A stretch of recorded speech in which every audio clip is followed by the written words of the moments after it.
5 biblical places, still shrouded in mystery. The Garden of Eden, that earthly paradise where Adam and Eve lived, is described as a place watered by 4 rivers. However, its exact location remains an unsolved mystery. The Jordan River, once the stage of miraculous events like the Israelites crossing into the Promised Land, has changed so much over time that its original landscape is lost. The Tower of Babel, a legendary attempt to reach heaven, is often linked to Babylon, yet no solid evidence of its site has been uncovered.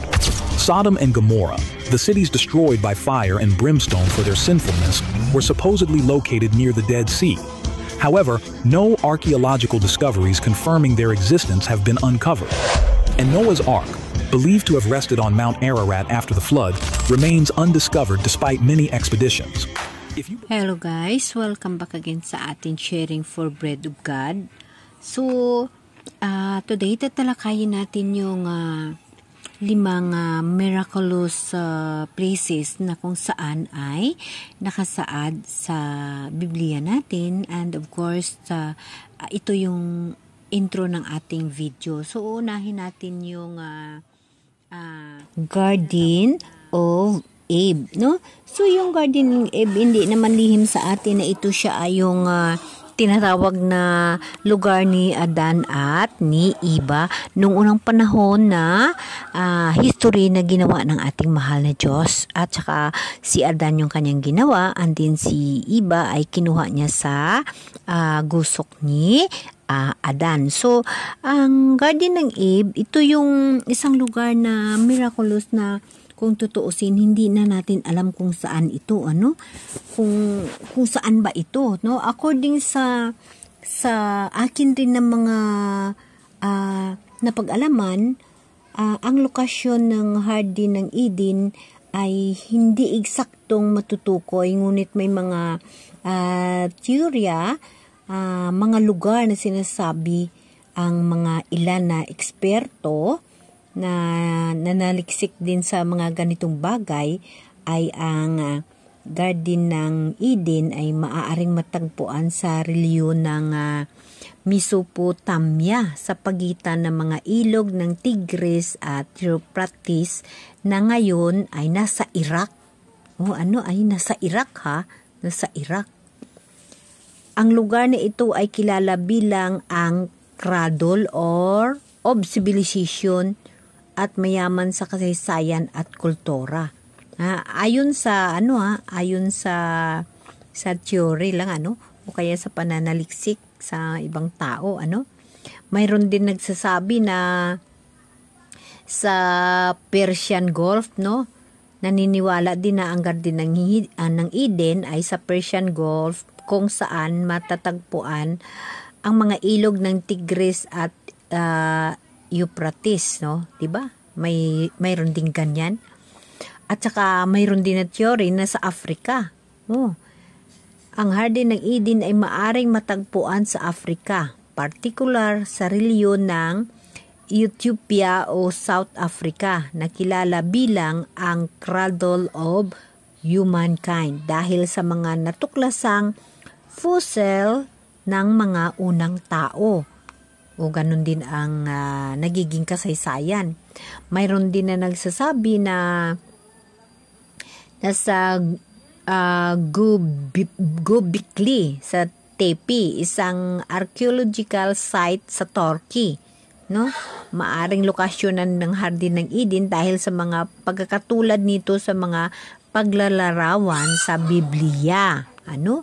Just imagine, ang daming nananaliksik tungkol sa Garden ng Eden, kung saan ba talaga ito matatagpuan, ang iba naman na eksperto ay naniniwala na ang Garden ng Eden ay hindi isang pisikal na lugar, kundi isang simbolikong representasyon ng isang estado ng pagkakaisa at pagkakaisa sa Diyos. So ito guys, yung isa rin sa aking purpose kung bakit ako'y nananaliksik sa Bible, dahil yung mga ganitong history, makikita mo ito pag isa-isahin mo sa pagbasa ang Bible at maunawaan mo sa tulong ng Espiritu Santo ng Diyos. Sa tulong ng Holy Spirit, yung mga bagay na gusto mong malalaman ay gabayan ka ng Holy Spirit upang matutuklasan mo ang mga bagay na ito kung ang history ng mahal na Diyos ay saan na at kung paano, kagaya lang itong Garden ng Eden. So sa ngayon pa lamang sa aking pag-iisip at sa tinatawag na sa pagbasa ko nito ay hahanapin ko sa Biblia, hingian ko sa Holy Spirit ng mahal na Diyos na nandito sa akin, nandyan din sa iyo, nandito sa atin, sa puso natin ang Holy Spirit na Diyos na buhay. Hingian ko ito ng gabay sa Kanya kung paano ko ba maipapaliwanag ang Garden ng Eden. Kung ito siya ay tinatawag na hindi isang physical na lugar, kundi isang simbolikong representasyon ng isang estado ng pagkakaisa sa Diyos. So mararamdaman natin mga brothers and sisters, tayo na kumbaga ay pinili ka ng Diyos, nga nagkaroon ka ng mga Holy Spirit na gabay, mga gabay nga mula sa mahal na Diyos, ay ito ay madali mong matutunton.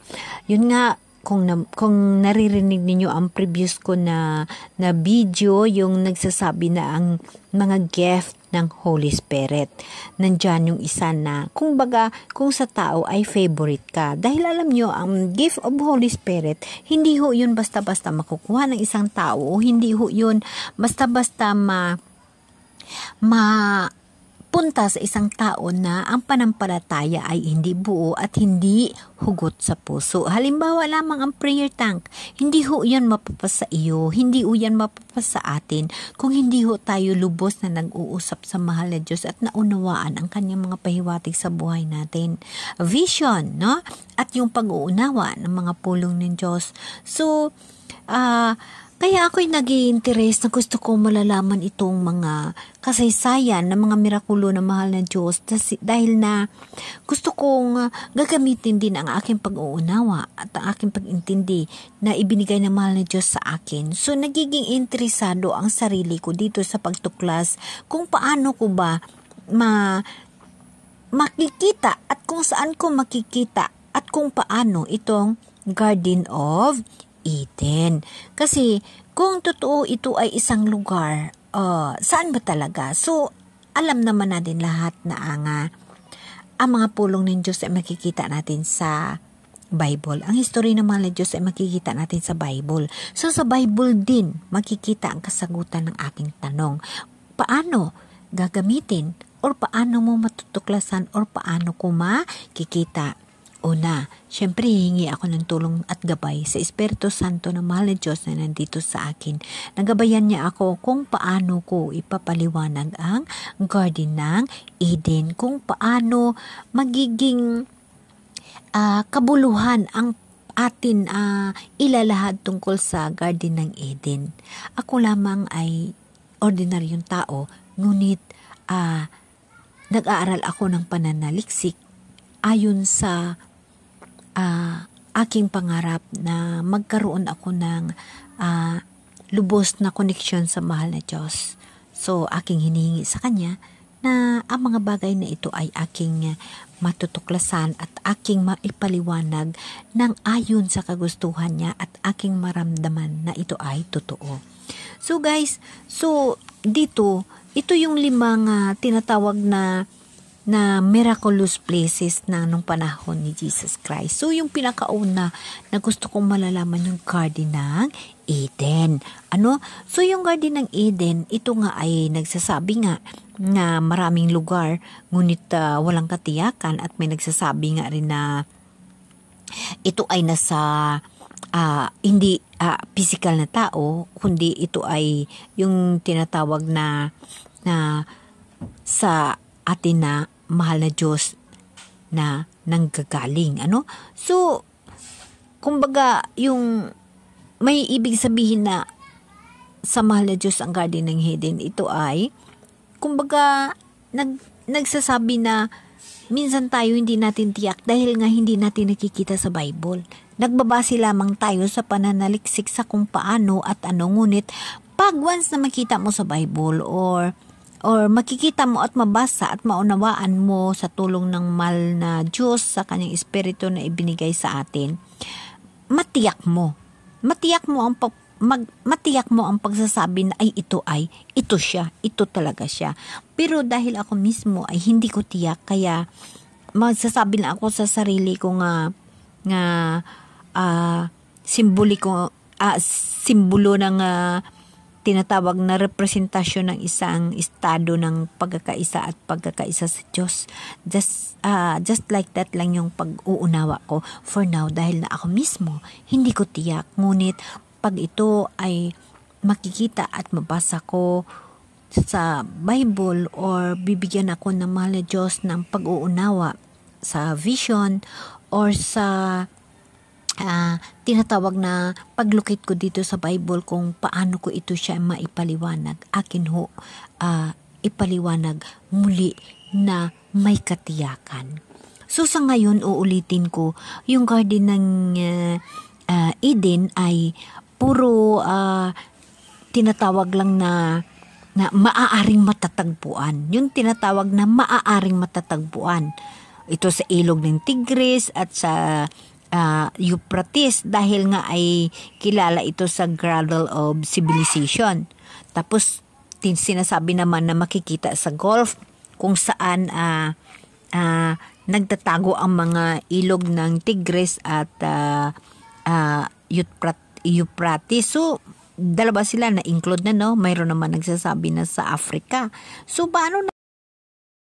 So walang katiyakan, kaya hingian ko sa Holy Spirit ng gabayan ako upang matuklasan ko ito. Amen? Amen.